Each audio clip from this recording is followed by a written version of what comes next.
이 모든 말씀 우리 주 예수 그리스도의 이름으로 기도드립니다. 아멘. 오늘 우리가 함께 볼 말씀은 마태복음 1장 18절부터 25절까지입니다. 마태복음 1장 18절부터 25절까지 말씀을 저희가 함께 교독하도록 하겠습니다. 예수 그리스도의 나심은 이러하니라. 그의 어머니 마리아가 요셉과 약혼하고 동거하기 전에 성령으로 잉태된 것이 나타났더니 그의 남편 요셉은 의로운 사람이라 그를 드러내지 아니하고 가만히 끊고자 하여 이 일을 생각할 때에 주의 사자가 현몽하여 이르되 다윗의 자손 요셉아 내 아내 마리아 데려오기를 무서워하지 말라. 그에게 잉태된 자는 성령으로 된 것이라. 아들을 낳으리니 이름을 예수라 하라. 이는 그가 자기 백성을 그들의 죄에서 구원할 자이심이라 하니라. 이 모든 일이 된 것은 주께서 선지자로 하신 말씀을 이루려 하심이니 이르시되 보라 처녀가 잉태하여 아들을 낳을 것이요 그의 이름은 임마누엘이라 하리라 하셨으니 이를 번역한즉 하나님이 우리와 함께 계시다 함이라. 요셉이 잠에서 깨어 일어나 주의 사자의 분부대로 행하여 그의 아내를 데려왔으나 아들을 낳기까지 동침하지 아니하더니 나음의 이름을 예수라 하니라. 아멘. 자, 어제는 마태복음 1장 1절부터 17절까지 말씀을 통해서 아브라함과 다윗의 자손 예수 그리스도의 계보를 살펴봤었죠. 그래서 하나님께서는 아브라함의 자손으로 오신 예수 그리스도를 통하여서 땅의 모든 족속들이 복을 받게 될 것이라 하신 그 약속을 이루셨다라는 것, 그리고 다윗의 자손으로 오신 예수 그리스도가 하나님 나라의 영원한 왕으로 오셨다라는 것, 우리가 말씀을 나누었었습니다. 오늘 본문은 바로 그 예수 그리스도가 어떻게 태어났는가라고 하는 부분을 말하고 있습니다. 여러분, 예수님은 어떻게 태어났습니까? 오늘 본문에 의하면 성령으로 잉태하여 마리아에게서 나셨다라고 되어 있습니다. 이것은 마리아에게서 태어난 이 예수라고 하는 아기가 하나님의 아들이시고 그리스도이시다라는 사실을 우리에게 가르쳐주는 내용입니다. 먼저 18절 말씀을 보면요, 예수님의 어머니 마리아가 요셉과 약혼하고 동거하기 전에 성령으로 잉태된 것이 나타났다라고 말씀하고 있죠. 마리아와 요셉은 정혼한 관계였습니다. 유대인의 결혼에서 정혼은 우리가 생각하는, 그리고 오늘 본문에 나와 있는 약혼과는 개념이 좀 다릅니다. 정혼은 법적으로 결혼한 상태를 말하는 것입니다. 다만 유대의 결혼 풍습대로 남편이 아내를 집으로 데려가기 전 상태인 것이고요. 그래서 함께 동거를 하지 않을 뿐이지 법적으로는 이미 남편과 아내인 것입니다. 그래서 오늘 본문에서도 계속해서 마리아와 요셉을 이야기할 때 남편이라는 표현을 쓰게 된 것이죠. 특히 이 기간은 신부의 순결 서약을 신실하게 지키는 기간으로 여겨졌던 때입니다. 그런데 그 정혼의 상태에서 마리아가 임신을 하게 된 것이죠. 엄청난 일이 일어난 것입니다. 누가복음 1장 말씀을 보면은 천사 가브리엘이 나타나서 마리아에게 잉태하여 아들을 낳을 것이다라고 말씀하고요. 마리아는 그에 대해서 남자를 알지 못하는데 어떻게 내가 아이를 낳을 수 있습니까? 라고 묻습니다. 그러자 천사가 성령이 내게 임하시고 지극히 높으신 이의 능력이 너를 덮으리니 이러므로 나실 바 거룩한 이는 하나님의 아들이라 일컬어질 것이다 라는 말씀을 하죠. 그리고 그 말을 들은 마리아가 주의 여종이오니 말씀대로 내게 이루어지이다 라는 고백을 하게 됩니다. 마리아가 이렇게 주의 말씀이 내게 이루어질 것입니다라고 고백을 했지만 이 말이 과연 무슨 뜻인지 다 이해를 하고 있었을까 생각해 보면 몰랐을 것 같습니다. 하나님의 말씀이 그렇다고 하니까 그냥 순종하는 마음으로 그렇게 말을 했을 겁니다. 그런데 얼마 지나지 않아서 마리아 자신의 몸에 변화가 생기는 걸 느끼는 거죠. 정말 임신을 하게 됐다는 사실을 확인하게 된 것입니다. 아마 그제서야 마리아가 자신의 남편인 요셉에게 자신이 임신을 하게 됐다는 사실을 알렸을 겁니다. 마리아가 자신이 임신을 했다고 말했을 때, 그리고 그것이 성령으로 잉태된 것이다라고 말을 했을 때, 여러분 요셉이 그 말을 믿었겠습니까? 믿지 못했겠죠. 믿지 않았습니다. 상식적으로 말이 되지 않습니다. 그 상황은 누가 봐도 마리아가 다른 남자와 부정을 저질렀다는 결론을 내릴 수밖에 없는 상황입니다. 그러나 여러분, 나사렛이라고 하는 동네에는 굉장히 작은 동네였고요. 그렇기 때문에 나사렛에 살던 모든 사람들은 서로를 다 잘 알고 있는 상태였습니다. 요셉도 마리아가 어떤 사람인지 잘 알고 있었을 것이고요.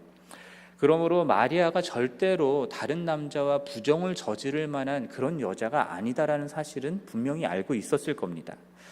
그랬기 때문에 요셉은 마리아가 임신을 했다고 하는데, 성령으로 잉태됐다라고 하는데, 그 말을 들었을 때 그 말을 믿을 수도 없고, 그렇다고 마리아가 그런 사람도 아닌데 하는 그 사이에서 굉장히 많은 갈등과 고민을 했을 겁니다.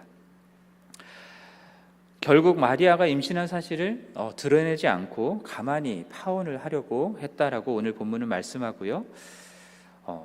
성령으로 잉태됐다라고 하는 그 말을 도저히 믿을 수가 없었기 때문이겠죠. 요셉은 의로운 사람이었다라고 오늘 본문이 말씀합니다. 의롭다라고 하는 부분은요, 유대인들에게 있어서 의롭다라는 것은 율법을 철저하게 지키는 사람이었다라는 뜻입니다. 그렇게 해서 하나님과 바른 관계를 가지고 있었다라는 것이죠. 어떤 면에서는 율법을 잘 지켰을 요셉이었기 때문에 마리아의 이 임신 사실이 더더욱 용납하기가 힘들었을 것 같습니다. 그럴 사람이 아니다라는 것을 잘 알고 있지만 엄연히 임신을 했다라고 하는 사실 앞에서 마리아가 결국은 율법으로는 돌로 쳐 죽임을 당해야 되는 그런 부정을 저질렀다라고 하는 사실을 용납하기가, 의로운 사람으로서 용납하기가 더더욱 힘들었을 거라는 생각을 해봅니다.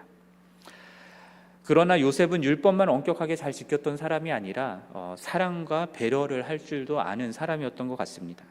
그래서 마리아에게 자비를 베풀고자 지금 율법의 처형이 아니라 가만히 파혼을 하고자 했던 것이죠.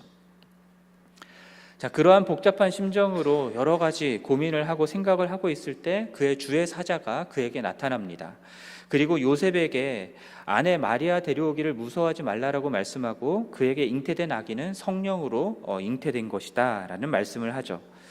자, 마리아가 아들을 낳을 것인데 그 아기의 이름도 예수라고 하라고 말씀을 하면서 그가 자기 백성을 그들의 죄에서 구원할 자이다 라고 말씀을 합니다. 원래 예수라는 이름 자체가 하나님이 구원하신다라고 하는 뜻의 여호수아 히브리어의 헬라어 표기거든요. 그리고 이사야 7장 14절 말씀을 인용하면서 오늘 마태복음에서는 처녀인 마리아가 잉태를 하게 된 것이 선지자 이사야를 통해서 하신 말씀이 이루어진 것이다 라는 사실을 이야기하고 있습니다. 자, 성령으로 처녀가 잉태를 했다라고 하는 이 천사가 전해준 말은요, 꿈에서 들은 이 말은 이미 마리아에게서 들었던 말이죠. 천사의 말을 들은 요셉은 마리아가 한 말이 사실이었구나라는 것을 깨달았을 겁니다. 하지만 요셉 역시도 그 말이 정확히 무슨 뜻인지는 몰랐을 거고요. 인간적으로 볼 때 그것은 상식적으로나 과학적으로나 말이 되지 않고 율법적으로도 용납될 수 없는 일이다라는 것은 그 마음 가운데 여전히 있었을 겁니다. 그럼에도 불구하고 요셉은 의로운 사람이었기 때문에 자신의 상식과 과학적인 지식이나 또는 율법적인 판단보다 주님께서 주신 말씀을 더 신뢰함으로 순종하고자 했던 것이죠. 그래서 잠에서 깨자마자 주의 사자가 분부하는 대로 마리아를 아내로 데려옵니다. 그러나 아들을 낳기까지는 동침하지 않았다라고 되어 있고요. 그리고 천사가 말한 대로 아기가 태어났을 때 그 이름을 예수라라고 지었습니다. 끝까지 천사가 말한 대로 순종하는 요셉의 모습을 볼 수 있고요. 이러한 모습들이 요셉이 의로운 사람이다라는 것을 우리에게 알려주는 부분들입니다. 자, 오늘 본문 말씀의 내용들을 제가 요약해서 말씀을 드렸는데요. 간략하게 설명을 드렸는데, 예수가 처녀의 몸에서 잉태되어 태어났다라고 하는 사실을 믿기 힘들어하시는 분들이 굉장히 많습니다. 성경이 그랬다라고 하니까 그런가 보다 하고 그냥 받아들이는 차원으로만 생각을 하고 사실이다, 역사적인 사실이다라고 받아들이시는 분들이 교회를 다니시는 분들 중에도 생각보다 많습니다. 그러나 예수가 처녀의 몸으로 잉태하여 태어났다라고 하는 이 사실은요, 우리가 역사적인 사실로 받아들여야만 하는 이유가 있습니다. 역사적인 사실이고요. 그리고 그것을 받아들여야 될 신학적인 이유들도 있습니다.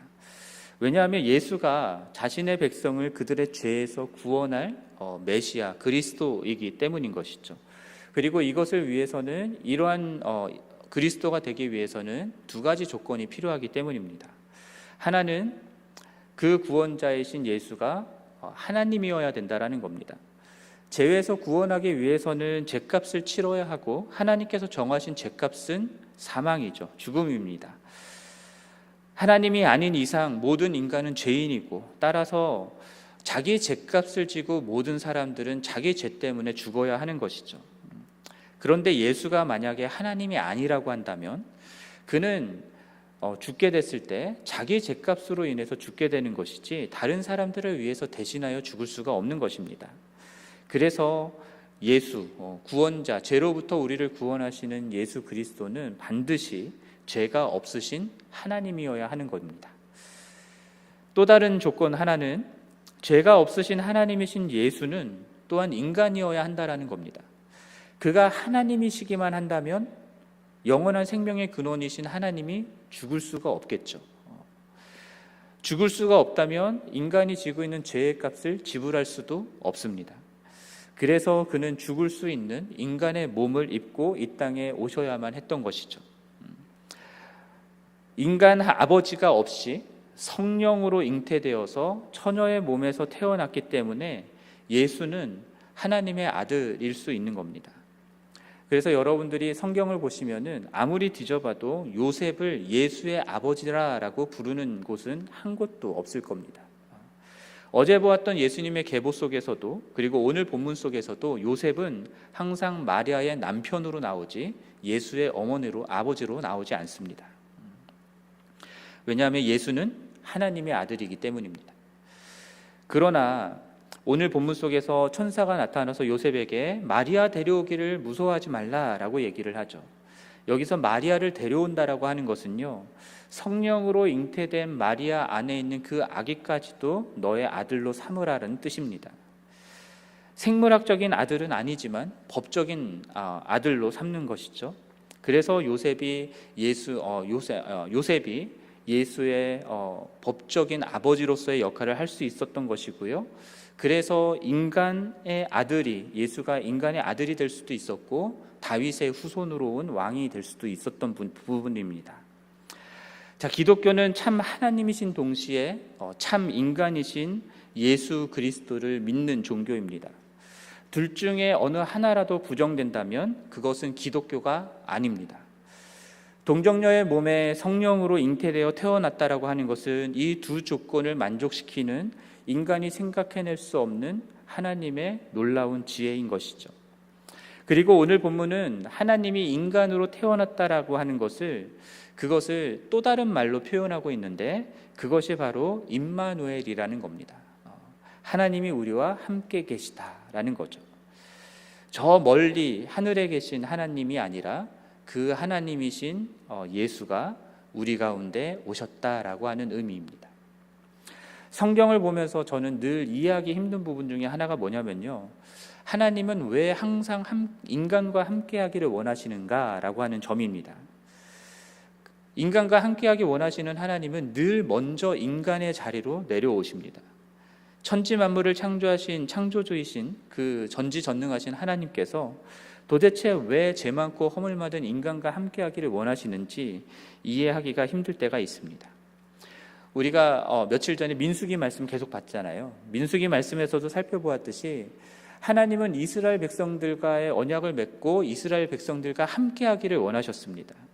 그래서 그들을 출애굽시킬 뿐만 아니라 그들 가운데 거하면서 그들의 하나님이 되시기 위해서 무엇을 지으라고 말하냐면 성막을 지으라고 말하는 것이죠. 율법을 주시고, 그리고 자칫 잘못해서 거룩한 하나님께 죽임을 당하지 않도록 제사장도 세우고 레위인도 세워서 성막을 관장하게 합니다. 광야에서도 하나님께서는 친히 이스라엘 백성들을 인도하시죠. 구름 기둥과 불 기둥으로 인도하십니다. 오늘 본문에서는 하나님이신 그분이 처녀의 몸에 잉태되어서 성령으로 잉태되어서 인간으로 태어나시는 모습으로 나타나신 거예요. 그렇게 우리와 함께 하시기 위해서 우리가 눈으로 보고 우리의 음성을 듣고 손으로 만질 수 있는 분으로 오신 것입니다. 하나님이신 예수는 이 땅에 사시는 동안에 제자들과 함께 하셨고요. 그리고 병든 자들과 함께 하시고 귀신 들린 자들을 함께 하시고 세리와 창녀들과도 함께 하시고 죄인들과 함께 어울리시면서 그들과 함께 하시는 하나님으로 계셨습니다. 또 승천하신 이후에는 어떻게 됩니까? 하나님께서는 성령을 보내주시죠. 성령으로 모든 믿는 자들 가운데 내주하십니다. 영원히 내주하시죠. 우리가 믿는 하나님은 저 멀리 있는, 다가갈 수 없는, 어디 있는지도 모르는 그런 하나님이 아닙니다. 그가 우리를 죄에서 구원하고자 하신 것도 하나님이신 그분이 우리와 함께하기 위해서였던 것이고요. 그리고 우리로 더불어 하나님과 함께 더불어 살아가게 하시기 위해서였습니다. 이렇듯 우리가 믿는 예수 그리스도는 참 하나님이신 동시에 참 인간으로 오신 분이십니다. 그분은 우리를 죄에서 구원하기 위하여서 인간의 몸을 입고 오신 하나님의 아들이십니다. 그리고 그분은 우리와 함께 하시는 하나님이십니다. 오늘 본문이 이 하나님이신 예수 그리스도를 증거하고 있는 것이죠. 그러므로 여러분, 이 예수 그리스도를 믿으시기를 바랍니다. 이 예수 그리스도를 아직 믿지 않으시는 분들이 계시다면 이 예수 그리스도를 믿고 구원을 얻으시기를 바랍니다. 그리고 이 예수 그리스도를 믿고 영원히 그와 함께하는 그 영생을 누리시기를 바랍니다. 그분은 우리들의 삶이 힘들고 어려운 순간들 가운데에 우리와 함께 하시는 분이시고요, 영원히 우리 가운데 계시는 분이십니다. 그 하나님과 함께 동행하면서 오늘 하루도 그 하나님이 함께 우리에게 주시는 놀라운 은혜 가운데 살아가시는 은혜가 있기를 주님의 이름으로 간절히 축원합니다. 함께 기도하겠습니다. 처녀의 몸에서 성령으로 잉태하여 태어나신 하나님이신 그리고 인간이신 예수 그리스도를 오늘 말씀을 통해 확인하였습니다. 하나님, 우리에게 이 예수 그리스도를 보내주셔서 감사합니다.